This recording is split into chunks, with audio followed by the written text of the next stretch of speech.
کہ وہ چلی گئی، میرے دل پہ ایک چوٹ لگی اور اللہ سے ناتا ٹوٹا ہوا جوڑا اور کہا اللہ تیری ایک بندی مجھے سبق سکھا گئی ہے، مجھے بھٹکے ہوئے کو سیدھی راہ پہ لگا گئی ہے، مجھے غلط فہمی سے حقیقت کی طرف لے آئی ہے، اللہ مجھے معاف کر دے، مجھے معاف کر دے، میں صدقے دل سے توبہ کرتا ہوں۔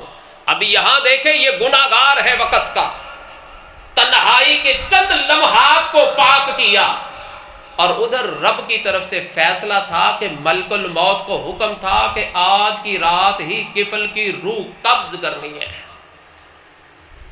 یہ رات کفل کی آخری ہے، وہ گناہ کرتا تو بھی آخری تھی، خاتمہ بربادی پہ تھا، توبہ کر لی تو ایمان پہ خاتمہ، انما الاعمال بالخواتیم، اعمال کا دار و مدار خاتمے پر ہے۔ توبہ کی، رویا، اللہ کو منایا، ادھر ملک الموت آیا، روح قبض کی، صبح ہوئی تو دروازے پہ لکھا ہوا ہے قد غفر اللہ کے رب اشرح لی صدری ویسر لی امری واحلل عقدۃ من لسانی یفقہوا قولی رب اعوذنی ان اشکر نعمتک التی انعمت علی وعلی والدی وان اعمل صالحا ترضاہ اللہم علمنی ما ینفعنی وینفعنی ما حضرات زیگرام، ایک دن رمضان کی آمد تھی اور ایک دن آج اس رمضان کا آخری جمعہ ہم سے الوداعی لمحات گزار رہا ہے۔ مہمان آیا، ملا، مختصر سی ملاقات کی اور جا رہا ہے۔ یہ آنے والا اور مختصر ملاقات کر کے جانے والا یہ مہمان مجھے اور تجھے ایک پیغام، ایک سوچ دے کے جا رہا ہے۔ وہ سوچ کیا ہے؟ آپ کبھی غور کریں اور موازنہ کریں، مسلمان کی جو بڑی بڑی بیسک عبادات ہیں اس کے ساتھ روزے کا موازنہ کریں۔ روزے اور نماز کو لیجئے، پھر ان دونوں میں دیکھیے ان دونوں میں زیادہ مشکل کون ہے؟ روزے اور نماز میں نماز زیادہ مشکل ہے۔ کیوں؟ آپ نے دیکھا، میں نے دیکھا، میرے اور احباب کے بہت سارے احباب جاننے والے روزہ رکھ لیتے ہیں، نماز پوری پڑھتے ہیں، سحری کر لیں گے مگر فجر کی نماز میں پہلے سو جاتے ہیں،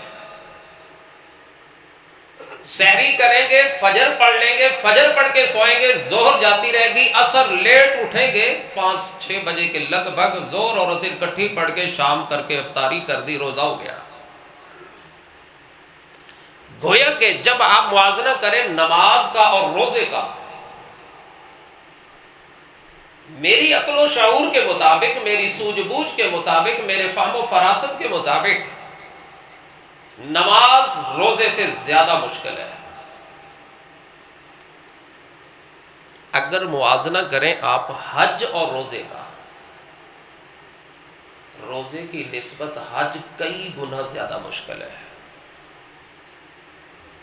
آج کے دور میں 16 سے 20 لاکھ کے لگ بھگ تقریباً حج ہوتا ہے۔ صرف میاں بیوی اگر وہ حج کا جذبہ رکھیں، حج کرنا چاہیں تو دونوں کو 35 سے 40 لاکھ کم از کم چاہیے۔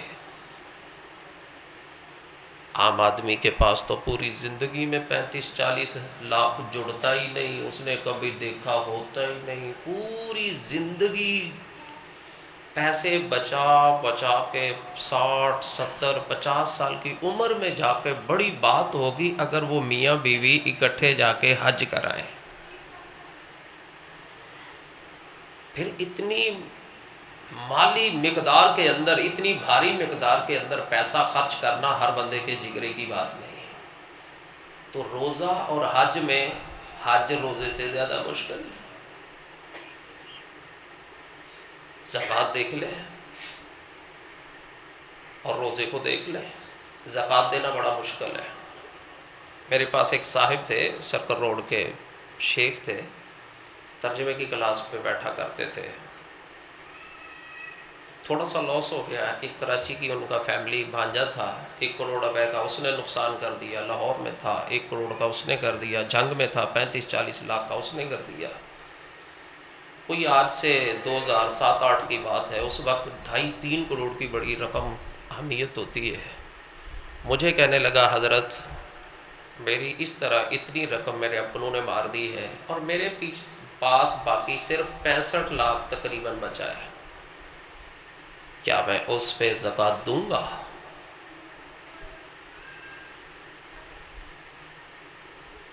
میں نے کہا شیخ صاحب سونے کا نصاب ہے 7.5 تولہ سونا، تب تقریباً تھا کوئی 15 سے 20 ہزار کے درمیان تولہ تھا۔ میں نے کہا اگر 7.5 تولے سونے کی مالیت کے برابر آپ کے پاس کیش ہے، نقدی ہے، سامان تجارت پڑا ہے، آپ کے اوپر زکوٰۃ ہے۔ وہ بڑا جذباتی ہو کے ایموشنل طبیعت کے ساتھ مجھے کہنے لگا یہ کیا ہوا، میں سڑک پہ آ جاؤں؟ پہلے میرے پاس رہا کچھ نہیں، 60-65 لاکھ باقی بچا ہے، اس میں سے بھی دو، میں سڑک پہ آ جاؤں؟ بزرگ آدمی تھا، میں نے اس کی ساری بات سنی اور ایک چھوٹا سا جملہ بولا۔ میں نے کہا شیخ صاحب جتنے رب نے تہاڈا 2.5-3 کروڑ لے لیا، جے 65 لاکھ نال ہی لے لیندا، نہ رہندا نہ دیندے۔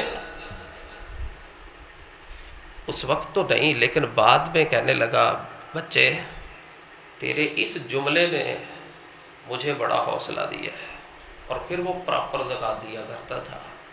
کہنے کا مطلب ہے ایک مالدار آدمی کے لیے زکوٰۃ دینا بڑا، ارے اور جس کے پاس صرف 2 کروڑ ہے 5 لاکھ زکوٰۃ بن گئی اس پہ، 5 لاکھ مہینے سال کے بعد جب گھمائے گا تو اس کا تو ایک بار دل گھبرائے گا۔ زکوٰۃ اور روزے کے اندر زکوٰۃ زیادہ مشکل ہے۔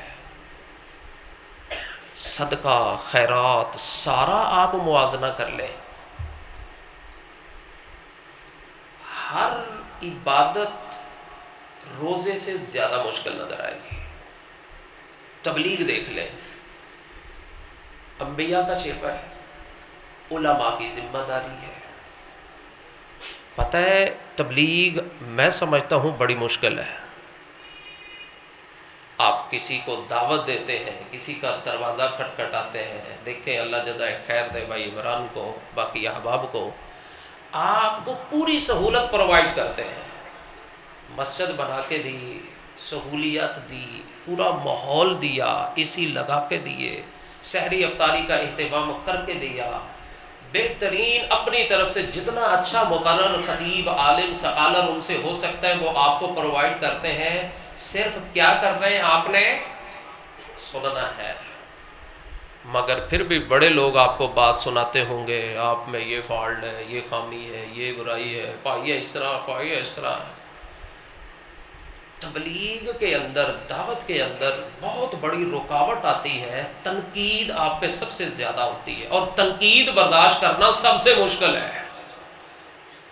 سب سے مشکل کام تنقید ہے، یہ بندہ برداشت نہیں کر سکتا، اس کے نفس کو سب سے برا لگتا ہے۔ اور پتہ ہے انسان کے نفس کو سب سے اچھا کیا لگتا ہے؟ جھوٹی خوشامد۔ اہل ہے نہیں ہے، پاجی تسی بڑے چنگے، وہ کہتا ہاں یار میں تو بہت اچھا ہوں۔ یہ نفس کی فطرت ہے، جبلت ہے۔ تبلیغ بڑی مشکل، روزہ اس کی نسبت آسان۔ لیکن آپ کبھی غور کریں، نماز اس کا اجر مقرر ہے۔ آقا کائنات نے فرمایا ہن خمسن و ہن خمسون، نماز پڑھنے میں 5 ہیں، اجر میں 50۔ 50 کیوں ہے؟ اس لیے کہ میرے محبوب جب معراج پہ گئے، پہلے لمحے کے اندر میرے رب نے جو اپنے محبوب کو تحفے میں دیا تھا وہ نماز کی تعداد کتنی تھی؟ 50۔ کم ہوتے ہوتے ہوتے 10 کے ساتھ یا 5 کے ساتھ جب 5 رہ گئی تو آقا کائنات کو میرے رب نے کہا اگر آپ کی امت 5 بھی پڑھے گی تو میں رب ہوں، میں اجر دینے میں بخل نہیں کرتا، آپ کی امت 5 پڑھے میں اجر 50 کا دوں گا، اجر نہیں کم ہوا۔ ارے کیسی بات ہوگی، آپ کے پاس پیسے ہوں 5 مرلے کے اور پلاٹ الاٹ ہو جائے آپ کو 50 مرلے کا،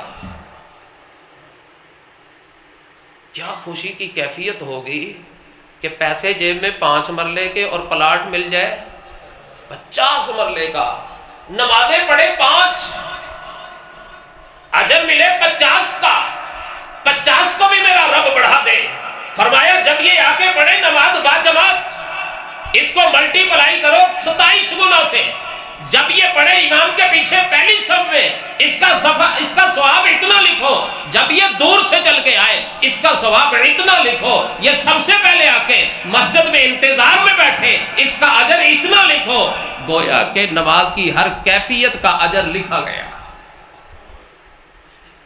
اس لیے میں خوش قسمت کہتا ہوں احباب کو جو مسجد میں آ کے انتظار میں بیٹھ جاتے ہیں، اور تم خوش قسمت ہو، رب نے تمہیں وقت دیا، شعور دیا، اور آپ کے قدموں کو سخت ہمت دی، آپ چل کے آئے اور بیٹھ گئے، سب سے پہلے آ کے پیکج لگا دیا۔ جو سب سے پہلے جمعے کے دن آئے اونٹ کا اجر، دوسرے مرحلے میں آئے گائے کا اجر، تیسرے مرحلے میں آئے بکرا چھترا کیڑا سستا ہے اس کا اجر۔ یہ ثواب تعین کر دیا گیا۔ قرآن کا حرف ایک پڑھتے ہیں، من قرأ حرفا من القرآن من الکتاب، قرآن کا ایک حرف پڑھیں کتنی نیکیاں؟ 10 نیکیاں۔ الف لام میم پتہ ہی نہیں مانی کیا ہے، مگر 30 نیکیاں لکھ دی گئی۔ اور آپ کا اخلاص اور جذبہ، آقا نے فرمایا نا ایک آدمی مشکل سے مشقت سے اڑ کے دقت سے قرآن پڑھتا ہے، اللہ اس کے لیے لہو اجران، اس کو 2 اجر دیتا ہے، ڈبل اجر پہ گیا۔ ایک آدمی اور جذبے سے پڑھتا ہے 10 گنا سے الا 700، 700 گنا تک اس کا اجر لکھا گیا۔ گویا کہ قرآن کا اجر بھی لکھ دیا گیا۔ یہ تھوڑا سا اوپر کرتے، میرا ٹائم کا اندازہ نہیں ہو رہا، یہ پردہ تھوڑا سا۔ گویا کہ قرآن کا اجر بھی لکھ دیا گیا، نماز کا اجر بھی، تبلیغ کا اجر بھی، قدم قدم پہ اجر ہے، نیکی ہے، ہر قدم پہ نیکی لکھی جاتی ہے، گناہ مٹ جاتا ہے، رتبہ بلند ہوتا ہے۔ اب آئیے روزے کی طرف۔ روزہ رکھا ایک بندے نے، فرشتے پوچھتے اللہ تیرا یہ بندہ روزے دار ہے، روزہ رکھا ہے، اب اس بندے کا اجر کیا لکھیں؟ نماز کا اجر، قرآن کا اجر، تبلیغ کا اجر، صدقہ خیرات زکوٰۃ دینے کا اجر لکھا جا رہا ہے۔ اب فرشتے پوچھتے ہیں اللہ تیرا اس بندے نے روزہ رکھا ہے تو روزے کا اجر کتنی نیکیاں لکھیں؟ رب کی طرف سے جواب کیا آتا ہے؟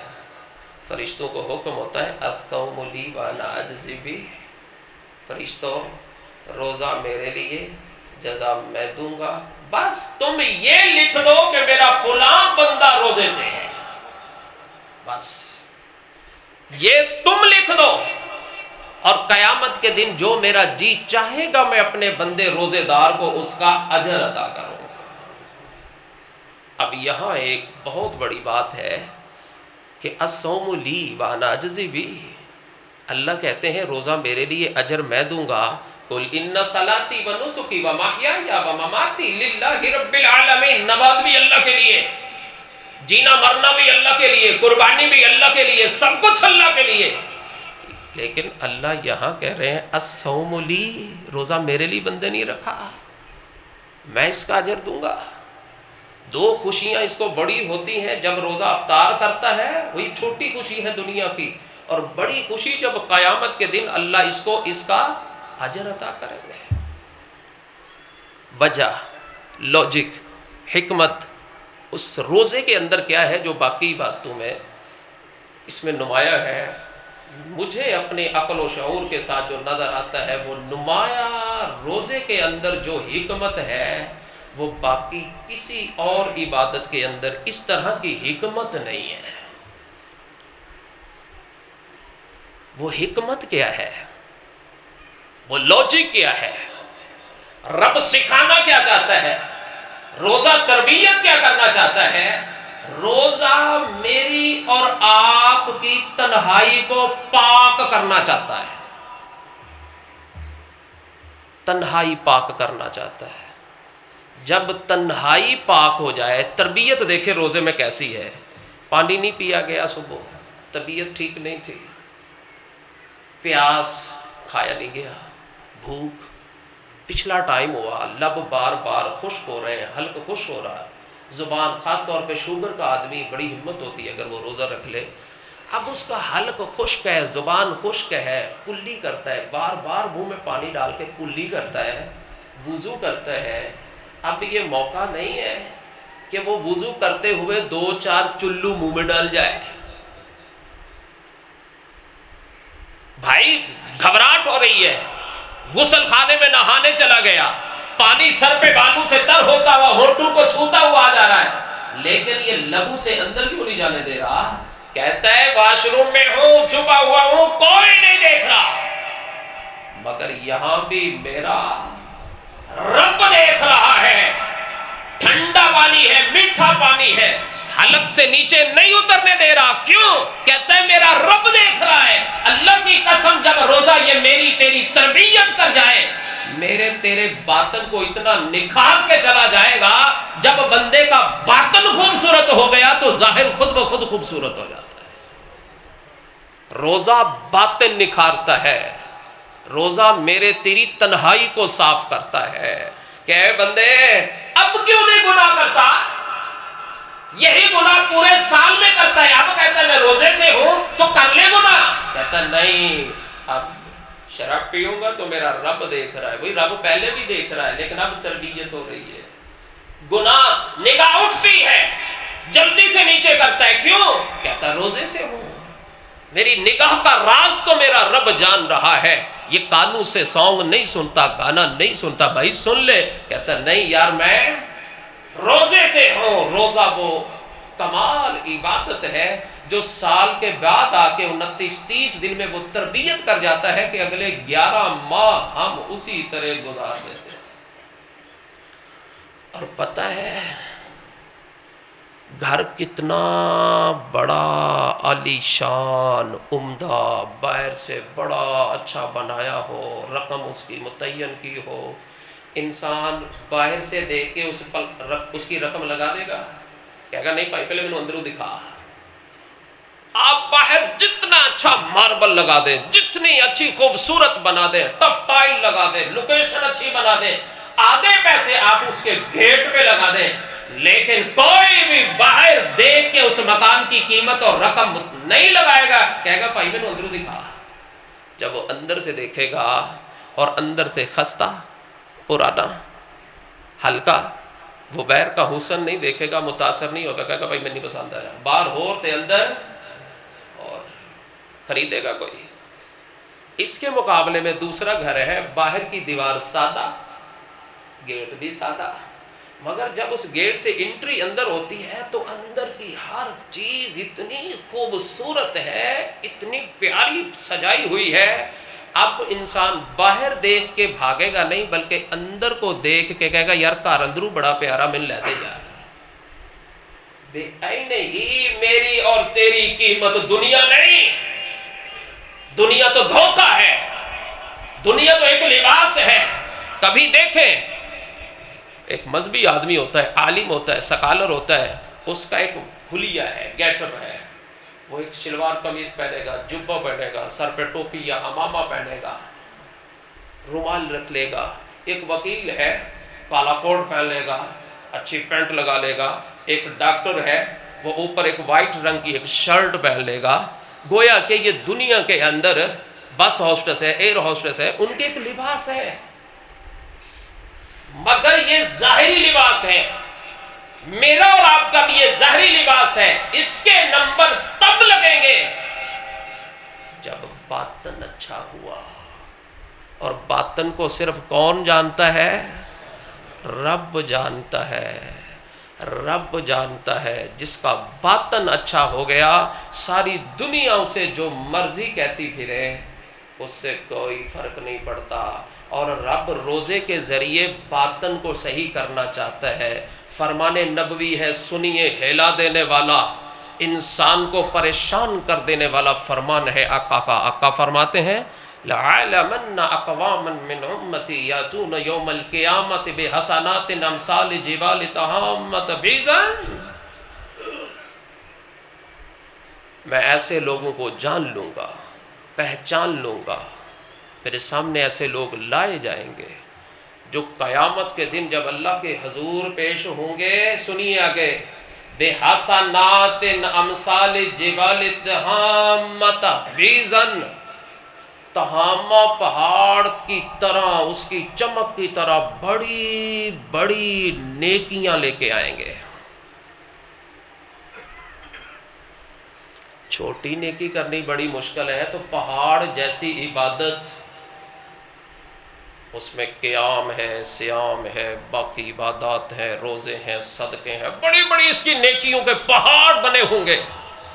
لیکن جب یہ رب کے پاس آئے گا، فَيَجْعَلُهَا اللَّهُ عَزَّ وَجَلَّ هَبَاءً مَنْثُورًا، رب اس نیکیوں کو پلڑے میں نہیں ڈالے گا، وزن نہیں ہونے دے گا، بلکہ ہباء منصورا، ہوا میں گرد و غبار کی طرح اڑا دے گا۔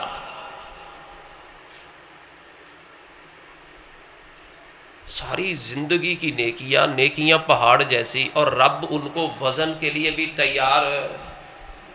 آپ کے پاس ایک زیور ہو، بڑا آپ نے لپیٹ کے رکھا ہو، بڑے خوش ہوں میرے پاس سونا ہے، اور آپ زرگر کے پاس، سنار کے پاس جائیں، اور وہ دیکھتے ہی، پتہ ہے سنار سب سے پہلے اس کو ایسے ہلکا سا رگڑ مارتا ہے، اور اسی لمحے میں آپ کے سامنے رکھ دے، بھائی جعلی ہے، کتنی تکلیف ہوتی ہے۔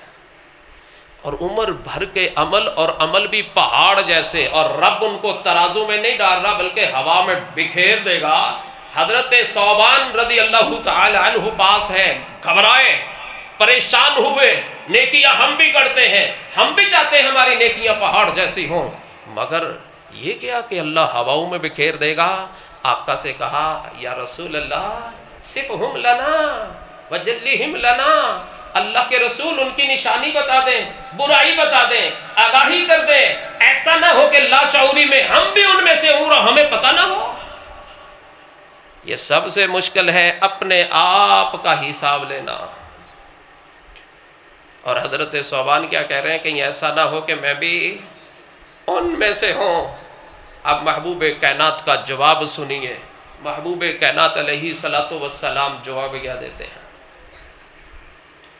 کہا ثوبان وہ لوگ بھی تمہارے جیسے ہوں گے، یاخذون من اللیل کما تاخذون، راتوں کو ویسی باتیں جیسی تم کرتے ہو، ویسی ریاستیں جیسی تم کرتے ہو، قرآن ویسے جیسے تم پڑھتے ہو، اچھائی ویسی جیسی تم کرتے ہو، لیکن ایک کمزوری تھی، نقص تھا۔ پتہ ہے ہماری طبیعت ہوتی ہے، کچھ لوگ بڑے اچھے ہوتے ہیں، صف اول کے نمازی ہوتے ہیں، 5 وقت نماز باقاعدہ سے پڑھیں گے، اذان بھی دیں گے، لیکن مزاج میں کڑواہٹ اتنی ہوتی ہے، کوڑا پن اتنا ہوتا ہے، اگر کوئی کرسی ماڑا بندہ ادھر جو کہ ادھر ہلا دے یا ادھر، تو اس کی مصیبت اس کی ہار جائے گی۔ کچھ لوگوں کی طبیعت میں اتنی سختی ہوتی ہے کہ کسی کے فون کی بیل بجی نہیں اور اس کی مصیبت، وہ نمازی ہے، وہ اچھا انسان ہے، لیکن نقص کیا ہے؟ اجلت پسند ہے، جلالت پسند ہے، جلالی ہے، تحمل نہیں، برداشت نہیں، کسی کے عیب کو برداشت نہیں کر سکتا. کسی کا بچہ ہلکا سا رویا، میں آج کل نماز تراویح ہوتی ہے، میں بہت سارے بزرگوں کو دیکھتا ہوں پوری مسجد کا اہتمام کرنے والے، بڑے اچھے اچھے ہوتے ہیں اور بڑے پڑھے لکھے ڈاکٹر بھی ہوتے ہیں، MBBS ڈاکٹر. ایک مسجد میں نماز پڑھ رہا تو ایک بچہ چھوٹا سا سفید داڑھی، اس آدمی نے اس کو پکڑا اور کھینچ کے باہر پھینکا. میری نظر پڑی، میں کیا ڈاکٹر صاحب کی کیتا تسی؟ کہا بچے شرارتیں کر رہے ہیں. میں نے کہا بچہ حسن ہے، آپ اسے پیار سے سمجھائیں، آپ اسے تھوڑا سا آنکھوں سے ڈرا دیں، آپ اسے بتا دیں. آپ نے ہاتھ سے پکڑا اور پھر شرمندگی ہوئی اور پھر احساس ہوا کہ میرے سے غلط ہوا. میں نے کہا اس سے پیار کریں، گلے لگائیں. بات یہ ہے کہ وہ نمازی ہے، لاکھوں روپے مسجد پہ خرچ کرتا ہے، اہل تقویٰ ہے، خامی کیا ہے؟ بچے کی چیچاں برداشت نہیں کرتا. تو یہ کیا ہے؟ بندے کے اندر خامی ہے. وہاں بھی محبوب کائنات نے فرمایا وہ عابد ہیں، زاہد ہیں، نیکی کرنے والے ہیں، ساری اچھائیاں کرنے والے ہیں. خامی کیا ہے؟ نقص کیا ہے؟ کمزوری کیا ہے؟ کمزوری یہ ہے، آقا کائنات نے فرمایا اذا خلو بمحارم اللہ انتہکوہا، جب اکیلے ہوتے ہیں، پاس کوئی اور نہیں ہوتا اور گناہ کرنے کا موقع مل جاتا ہے، اللہ کی حرام کردہ چیزوں کے ارتکاب کا موقع مل جاتا ہے، تو وہ گناہ کر دیتے ہیں. میرے اور آپ کے پاس موبائل ہوتا ہے، ہم اسے استعمال کر رہے ہوتے ہیں.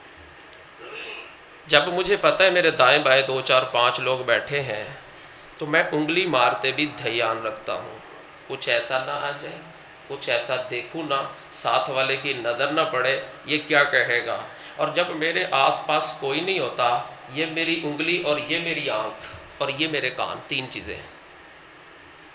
میری نگاہ، میری انگلی اور میرا کان اس برائی کو، اس گناہ کو پر لذت، پر سکون، اعتماد کے ساتھ بار بار دیکھتا ہے، کئی بار دیکھتا ہے اور اس کو بار بار وہ برائی کرتا ہے. مجھے پتہ ہے مجھے 4 لوگ دیکھ رہے ہیں تو میں گالی نہیں دیتا. میں جب تنہائی میں ہوں اور مجھے کوئی جاننے والا نہیں اور مجھے موقع مل جائے تو میں گالی دے دیتا ہوں.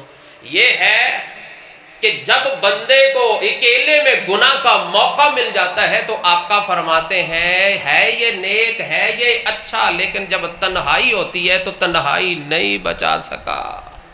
یہ تنہائی میں اللہ کے منع کردہ کام، حرام کردہ کام ان کو کر بیٹھا. کتنا بڑا المیہ ہے میرے آپ کے لیے. دیکھیں ہم لوگوں کے سامنے جب ہم 4 لوگ ہوتے ہیں تو ہمارا لائف سٹائل، بولنا تکلف آنا ہوتا ہے، اور جب ہم گھر کی 4 دیواری میں یا اپنے ملازم کے ساتھ ہوتے ہیں یا اپنی فیملی میں ہوتے ہیں، پھر میری اور آپ کی زبان کس طرح کی ہوتی ہے؟ جس بندے کی تنہائی روزہ پاک کر گیا، اس کا باطن اچھا کر گیا، پھر پتہ ہے قیمت کیا لگتی ہے؟ پھر قیمت یہ لگتی ہے کہ ایک چرواہا ہے، حضرت عبداللہ ابن عمر رضی اللہ تعالی عنہ مدینے کی طرف آ رہے ہیں. دوپہر کا وقت ہے، شدید گرمی ہے، صحرا ہے، دور دور تک کوئی درخت نظر نہیں آتا. دوپہر کا وقت ہوا، عبداللہ بن دینار بھی آپ کے ساتھ ہے، تو راستے میں قیام کیا، رکے. شاگرد بھی ساتھ ہیں، کہا یہاں ٹھہراؤ کرو، گرمی بڑی ہے، چلا نہیں جا رہا. رکے، دسترخوان لگایا کہ کچھ کھائے پیئے، دوپہر کا وقت ہے. نظر پڑی کہ ایک وہ چرواہا ہے جو شدید گرمی کے اندر، صحرا کے اندر بکریاں چرا رہا ہے. اسے بلایا، آجا اللہ کے بندے، ہم بھی مہمان یہاں سے گزر رہے تھے، آئیے آپ بھی ہمارے ساتھ بیٹھ کے کچھ کھا لیجئے. اب یہ چرواہا ہے، بکریاں چرانے والا ہے، بدو ہے، سیدھا سادہ ہے. پتہ ہے عبداللہ ابن عمر رضی اللہ تعالیٰ عنہ کو کیا کہتا ہے؟ کہتا ہے انی صائم، میں روزے سے ہوں، روزے دار ہوں. ابن عمر رضی اللہ تعالیٰ عنہ نے ایسے دیکھا سر سے پاؤں تک، ہیں بکریاں چرانے والا، صحرا میں رہنے والا، گرمی کی شدت اور حدت، پہاڑوں کی گرمی، اتنا لمبا طویل دن، اور یہ بدو، یہ چرواہا، یہ سادہ انسان کس سے ہے؟ روزے سے. حیران ہو گئے عبداللہ ابن عمر. اور پھر جانا چاہا کہ اسے روزے کے فلسفے کا بھی علم ہے، روزے کا تقوی کا اثر بھی ہے، اس پہ دیکھو تو صحیح، بھانپو تو صحیح، کیونکہ ہم میں بھی بڑے رسمی روزے ہم رکھتے ہیں، رسمی مسلمان بن جاتے ہیں۔ ابن عمر کہنے لگے اللہ کے بندے تیرے پاس اتنی بکریاں ہیں، ان بکری میں سے ایک بکری بیچ دو، پیسے لے لو، ہم بکری ذبح کرتے ہیں، گوشت بناتے ہیں، تجھے رقم پوری دے دیتے ہیں۔ وہ غلام کہنے لگا میں غلام ہوں، وہ چرواہا کیا کہتا ہے میں غلام ہوں، یہ بکریاں میری نہیں میرے آقا کی ہیں، میں سارا دن مزدوری کرتا ہوں، ان کو چرانے لایا ہوں، مالک کی اجازت نہیں اور اس کی پرمیشن کے بغیر میں دے نہیں سکتا۔ ابن عمر فرماتے ہیں اب یہ جگہ تھی پہلی دو جگہ سے زیادہ حساس کہ اب میں اس کے باطن کو چھوڑتا۔ باطن کی بھی قیمت ہوتی ہے، ایمان کی بھی قیمت ہوتی ہے، آپ کی بھی ایک قیمت ہے۔ ابن عمر کہنے لگے وہ پھر کی ہوا؟ اللہ کے بندے میں تجھے پیسے دے رہا ہوں، بکری بیچ دو۔ کہا آقا کی اجازت نہیں، تو کہا کوئی بات نہیں، آپ آقا کو کہہ دینا، آقا لہو دے۔ کوئی آیا بھیڑیا اٹھا کے بکری لے گیا، کھا گیا۔ اور جنگل صحرا میں ہوتا ہے، انسان چرا رہا ہوتا ہے، کوئی بھیڑیا بکرا آتا ہے اور وہ اٹھا کے لے جاتا ہے، تو آپ کہہ دیجئے گا وہی چرواہا جو پہلے ابن عمر کے پاس بھی کھڑا ہے، بات بھی سن رہا ہے، ہنس بھی رہا ہے، ساری خدمت بھی کر رہا ہے، آپ کے پاس وقت بھی دے رہا ہے، جب ابن عمر نے یہ بات کی اور اس چرواہے نے محسوس کیا کہ میرے ایمان پہ میرے باطن پہ حملہ ہو رہا ہے، اٹھے جذباتی کیفیت میں کہنے لگے این اللہ، اللہ کہاں ہے؟ اگر میرا صاحب یا نہیں ہے، میرا رب تو یہاں ہے، میرا صاحب نہیں دیکھ رہا، میرا رب تو دیکھ رہا ہے۔ اور اٹھے اور وہاں سے چلے گئے۔ واہ کیا کمال چرواہا تھا، منہ مانگی رقم مل رہی ہے، کوئی دیکھ نہیں رہا، سبق بھی سکھایا جا رہا ہے، کہہ دینا بکری کو کوئی بھیڑیا کھا گیا اٹھا کے لے گیا، لیکن روزے کا اثر کتنا ہے؟ کہا یہاں میرا صاحب نہیں دیکھ رہا مگر میرا رب تو۔ اگر یہی سوچ میری اور آپ کی ہو، جب ہم کسی کی بیٹی کو بیاہ کے اپنے نکاح میں لاتے ہیں، اس سے پہلے جو ہمارا سٹائل ہوتا ہے، پھر بعد میں ہمارا ایک بہروپیہ انداز وہ بدل کیوں جاتا ہے، ہم اس گھر والوں کو تکلیف کیوں دیتے ہیں، ہمارا باطن پہلے والا اور اب والا اور کیوں ہے؟ ہم کسی کو پارٹنر بناتے ہوئے اور پارٹنر بنانے کے بعد چونا لگانے کے بعد اور کیوں ہو جاتے ہیں؟ ہمارے دو روپ کیوں ہیں، ظاہر اور باطن الگ الگ کیوں ہے، لوگوں کے سامنے اور رب کے سامنے اور کیوں ہے؟ ابن عمر نے اس کی بات سنی، اس کا انداز دیکھا، اس کا عمل دیکھا، بے چین ہو گئے۔ سفر کیا، مدینے پہنچے، مگر ابن عمر فرماتے ہیں میرے ذہن میں وہی بار بار یار چرواہے نے کیا کہا، کتنا ایمان ہے یار اس کا، کیا روزہ اس کی تربیت کر رہا ہے کہ تنہائی میں اس نے مال کی خاطر ایمان نہیں بیچا، گناہ نہیں خریدا۔ مدینے میں آئے، پوچھا فلاں چرواہا کس کا ہے، پتہ چلا اس کا مالک فلاں ہے، اس کے پاس گئے، کہا آپ کا فلاں چرواہا ہے، اسے بیچیں گے؟ کہا جی بیچوں گا۔ رقم طے ہوئی، کہا اس کے پاس ایک ریوڑ ہے بکریوں کا، وہ بھی بیچنا چاہیں گے؟ کہا وہ بھی بیچنا چاہتا ہوں۔ رقم طے کی، غلام کی بھی، بکریوں کے ریوڑ کی بھی۔ ابن عمر نے وہ ادا کی، اس چرواہے کو بلایا اور بلا کے کہا کل تک تم غلام تھے، آج رب نے تمہیں آزاد کر دیا، کل تک تم کسی کی بکریوں کا ریوڑ چراتے تھے، آج رب نے تجھے اس ریوڑ کا مالک بنا دیا ہے، جاؤ اللہ کے بندے، تمہارے ایک جملے نے عین اللہ نے تجھے آزادی بھی دلوا دی اور تجھے مالدار بھی کر دیا۔ اور پھر کیا کمال جملہ ابن عمر نے بولا، کہا میرا یقین ہے غالب گمان ہے، جس رب نے تجھے دنیا میں بھی آزاد کر دیا ہے وہ کل قیامت کے دن تجھے جہنم کی آگ سے بھی آزاد کرے گا۔ باطن نے کیا قیمت لگائی، باطن نے کیا قیمت لگائی۔ اور احباب گرامی، کفل نامی ایک آدمی کا نام آپ نے سنا ہوگا، بڑا معروف نام ہے، گناہ کی دنیا میں بڑا عروج پہ تھا، گناہ اس کا مزاج تھا، شراب پینا، برائی کرنا، فحشی کرنا، ہر روز اپنے بستر پہ ایک نئی عورت کی تمنا اور شراب، یہ اس کا مزاج تھا۔ ایک دن ایک بھاری رقم طے کر کے ایک عورت اپنے بستر پہ لاتا ہے۔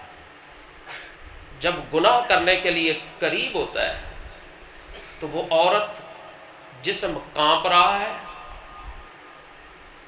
آواز لرز رہی ہے، رو رہی ہے، اور اس کپ کپی کیفیت کے اندر جب یہ اس کے قریب ہوتا ہے تو وہ عورت بولتی ہے اتق اللہ، اے بندے اللہ سے ڈر جا، اے کفل تجھے رب نے دولت دی، صحت دی، وقت دیا، لیکن تو اس سے گناہ کرتا ہے، لوگوں کی مجبوری سے فائدہ اٹھاتا ہے، لوگوں کی بہن بیٹیوں کی عزت کو پامال کرتا ہے، اتق اللہ، اللہ سے ڈر جا۔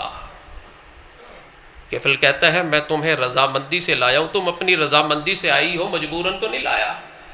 کہا بے شک میں نے رضا کا اظہار کیا لیکن میں مجبور ہوں، میرا خامد بیمار ہے، گھر میں غربت ہے، فقر ہے، کھانے کو کچھ نہیں، کھلانے کو کچھ نہیں، میں بے بس ہوں، لیکن آج تک میں نے اس گناہ کے کبھی قریب تک نہیں گئی۔ میں تجھے بھی کہتی ہوں اتق اللہ، اللہ سے ڈر جا۔ کفل کہتا ہے میں نے بڑے بڑے گناہ کیے، میری زندگی میں بڑی بڑی عورتیں آئی، لیکن اس عورت کے ان الفاظ نے، اس چھوٹے سے لفظ نے اتق اللہ، اس نے میرے پورے وجود کے اندر میری کیفیت کو بدل دیا، میرے خون کو گرما دیا، اور میرے اوپر ایک کپی طاری ہو گئی۔ اور میں نے اس عورت کو کہا جا اللہ کی بندی، اجرت بھی تیری، اور جا چلی جا۔ کہا وہ چلی گئی، میرے دل پہ ایک چوٹ لگی اور اللہ سے ناتا ٹوٹا ہوا جوڑا اور کہا اللہ تیری ایک بندی مجھے سبق سکھا گئی ہے، مجھے بھٹکے ہوئے کو سیدھی راہ پہ لگا گئی ہے، مجھے غلط فہمی سے حقیقت کی طرف لے آئی ہے، اللہ مجھے معاف کر دے، مجھے معاف کر دے، میں صدقے دل سے توبہ کرتا ہوں۔ اب یہاں دیکھیں یہ گناہگار ہے وقت کا، تنہائی کے چند لمحات کو پاک کیا، اور ادھر رب کی طرف سے فیصلہ تھا کہ ملک الموت کو حکم تھا کہ آج کی رات ہی کفل کی روح قبض کرنی ہے، یہ رات کفل کی آخری ہے، وہ گناہ کرتا تو بھی آخری تھی، خاتمہ بربادی پہ تھا، توبہ کر لی تو ایمان پہ خاتمہ، انما الاعمال بالخواتیم۔ خواتین اعمال کا دار و مدار خاتمے پر ہے، توبہ کی، رویا، اللہ کو منایا، ادھر ملک الموت آیا، روح قبض کی، صبح ہوئی تو دروازے پہ لکھا ہوا ہے قد غفر اللہ کفل، کہ اللہ تعالیٰ نے کفل کو معاف کر دیا۔ جب تنہائی پاک ہو جائے، وہ چرواہا بھی ہو تو رب اسے عزتیں دیتا ہے کہ آج ممبر و محراب پہ اس کے تذکرے ہوتے ہیں۔ وہ وقت کا کفل اور گناہ گار کیوں نہ ہو، اس کی تنہائی چند لمحے اور لحظے کے لیے پاک ہو جائے تو وہ شخص اللہ کے ہاں اجر اور مغفرت کا ذریعہ بن جاتا ہے۔ اور جب یہ تسلی جو آج مجھے اور آپ کو ہے، رمضان آیا، ہم نے رمضان میں روزے رکھے، قیام کیا، سیام کیا، سحری کی، افطاری کی، مسجدوں کی رونق بنے، پتہ ہے اب ہماری سوچ کیا ہے؟ بہت سارے لوگ اعتکاف پہ بیٹھے ہوئے، وہ جب اعتکاف ختم ہوگا پھر مسجد سے تعلق ختم،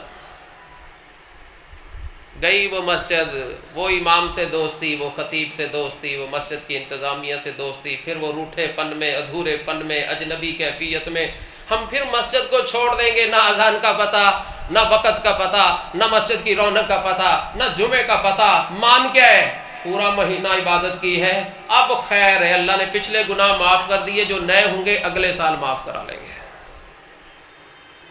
چاند رات کے بعد جب اعلان ہوتا ہے عید کا چاند نظر آ گیا، اس کے بعد عشاء کی نماز یا فجر کی نماز میں آپ دیکھ لیں مسجدیں دوبارہ سے ویران ہو جاتی ہیں، وہی امام اور چند 2 4 5 نمازی، ایک آدھی صف، کہاں گئے وہ جو آئے تھے اتنے سارے؟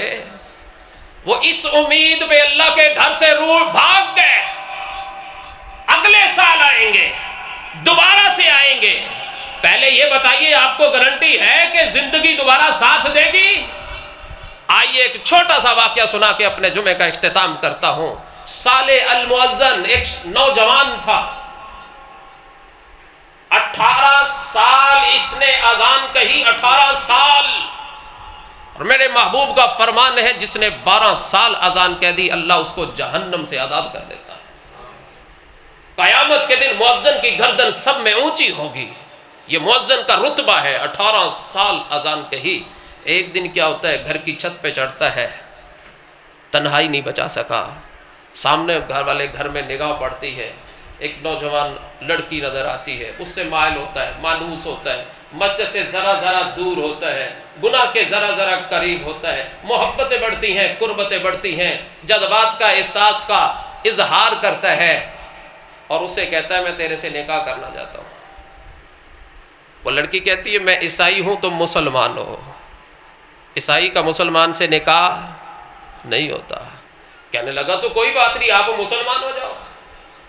کہنے لگی واہ کیا بات ہے، پسند تمہاری، چاہت تمہاری، جذبہ تمہارا، پیار تمہارا، نکاح تم کرنا چاہتے ہو اور دین میں اپنا چھوڑوں؟ تمہیں اپنا دین چھوڑنا ہوگا. ایک لمحے کی نگاہ نہ بچے تو انسان کہاں سے کہاں چلا جاتا ہے. وہ پتہ ہے کیا کہنے لگا، دل میں سوچا یہ میری محبت ہے، یہ میری خواہش ہے، نکاح کر لیتا ہوں، رخصتی ہو جائے گی، گھر میں لے آؤں گا، بیوی ہوگی، نکاح میں آ جائے گی، پھر کیسے جا سکے گی؟ آج ہم بھی کرتے نا، جعلی رشتہ داریاں، جھوٹ بول کے بچے کو باہر بھیج دیتے. اچھا 2 مہینے 4 مہینے لایا، منڈا باہر ہوں، پیرس ہوں، یورپ ہوں. جب اس کی شادی ہوگی بعد پتہ چلے ہوتا ویلا ہے، اب وہ بچی نہ چھوڑنے کے نہ رہنے کے قابل. اس نے بھی سوچا نکاح کے بعد میں کہہ دوں گا بھائی میں تو مسلمان ہوں، تم بھی مسلمان ہو جاؤ. اب کتنی اچھی سوچ ہے، یہاں تک میں بعد میں مسلمان ہو جاؤں گا، اسے بھی مسلمان کر لوں گا، لیکن ابھی میں عیسائی مذہب قبول کر لیتا ہوں اور اس کے دین پہ چلا جاتا ہوں. عیسائی مذہب قبول کیا، مؤذن ہے، مسجد کا بانگا ہے، مسجد میں آنے والا ہے. عیسائی مذہب قبول کیا، نکاح ہوا، رخصتی ہوئی. جب گھر کی دہلیز دیوار پہ گھر کے دروازے سے اندر داخل ہوا تو ایک دل میں ایک خوشی ہوئی کہ میری محبت مجھے مل گئی. اور دروازے میں داخل ہوتے ہوئے سیڑھی کا سٹیپ چڑھتے ہوئے نشیلے انداز میں جب یوں مڑ کے دیکھتا ہے نا اس کی طرف تو جسم ان بیلنس ہوتا ہے اور زمین پہ گرتا ہے، دماغ میں چوٹ لگتی ہے اور ڈیتھ ہو جاتی ہے. بتائیے 18 سال کی اذانیں کہاں گئی؟ 18 سال کی نمازیں کہاں گئی؟ صف اول کہاں گیا؟ صرف تنہائی نہ بچا سکا. اور دوسری چیز میرے آپ والی سوچ، خیر ہے مسجد میں پورا رمضان نیکیاں ہی تو کی ہیں، اب اگلا سال آئے گا تو دیکھی جائے گی، پھر وہی مسجد ویران، چند نمازی چند صفحے وہ بھی پر نہیں ہوتی اور رمضان جاتے ہی مسجدیں ویران ہو جاتی ہیں. پھر ہماری نماز، ہماری تربیت، وہ روزہ کیا سکھا کے گیا؟ وہ تو فجر کے بہانے کو ختم کر کے گیا تھا. ہم کہتے ہیں حضرت صبح کو آنکھ نہیں کھلتی، اللہ نے رمضان میں 1 گھنٹہ پہلے اٹھا کے تربیت کرا دی. یہ تیرا بہانہ نہیں بنتا کہ میں فجر میں حاضر نہیں ہو سکتا. دیکھ تجھے پورے رمضان میں 1 گھنٹہ پہلے اٹھایا، کھلایا، مسجد میں بھیجا. اب یہ تیرا بہانہ نہیں بلکہ مسلمان کو یہ پیکج لگا دیا، اگر یہ عشاء با جماعت پڑھے گا نصف اللیل کا اجر، اگر یہ فجر بھی مسجد میں آ کے با جماعت پڑھے گا پوری رات کا اجر ہے. خدا کے لیے فہمی میں نہ پڑھیے گا، اللہ کے گھر سے دور مت ہوئیے گا یہ سوچ کے کہ رمضان چلا گیا، بڑی نیکیاں کی، اب نہیں ضرورت قرآن کھولنے کی، اب نہیں ضرورت نماز پڑھنے کی، اب اگلے سال ایسا ہوگا. نہیں، جیسی رونق آج ہے، جس جذبے سے آپ آج آئے ہو، یہ رمضان کا آخری جمعہ اگر آپ کی زندگی کا جمعہ آخری ہوا تو کیا ہوگا؟ تو احباب گرامی، اللہ سے تعلق نہ ٹوٹنے دیجیے گا، اللہ سے ربط نہ ٹوٹنے دیجیے گا، اس لیے کہ جس کا خاتمہ اچھا ہوتا ہے نمبر اس پہ لگتے ہیں. اللہ مجھے آپ کو عمل کی توفیق عطا فرمائے. وآخر دعوانا ان الحمد للہ رب العالمین.